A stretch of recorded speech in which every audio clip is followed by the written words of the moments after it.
যেখানে বসে আছি তার ঠিক সামনে এই যে উঁচু জায়গাটা, এটা মূলত ট্রেন লাইন। আর আমি এখন যেখানে আছি এই জায়গাটার নাম মূলত পাকচর, যেটা মাদারীপুর জেলারই একটি ইউনিয়ন। যদিও আমার জানা মতে ঢাকা থেকে মাদারীপুর জেলার ডিরেক্ট কোনো ট্রেন রুট নেই, তবে চাইলে ভাঙা অবধি যাওয়া পসিবল। বসে বসে দোল খেতে খেতে আমি মাথায় সেট করে নিয়েছি এখন যে ট্রেনটি যাচ্ছে, এই ট্রেনটি যাওয়া শেষ হলেই আমি এখান থেকে ঠিক ওই জায়গায় চলে যাব।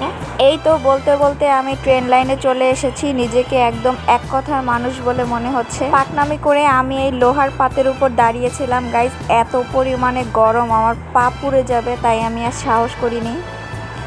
ওই যে দেখা যাচ্ছে আমি ঠিক এই জায়গাটাতে বসেছিলাম, আর এখন আমি এই জায়গাতে চলে এসেছি। এই সময়টাতে প্রচুর পরিমাণে রোদ ছিল, একদম দুপুরের সময় করা ভিডিও এটা। এতটা কড়া রোদের মধ্যেও ঠিক কিসের সুখে আমি এরকম ঢ্যাং ঢ্যাং করে ঘুরতেছিলাম আমি নিজেও জানি না। যাই হোক, হয়তো মনের খায়েশ মিটে গিয়েছিল, তাই এরপর আমি বাসা চলে গিয়েছিলাম। আজকে এই পর্যন্তই। সবাই ভালো থাকবেন, সুস্থ থাকবেন, আল্লাহ হাফেজ।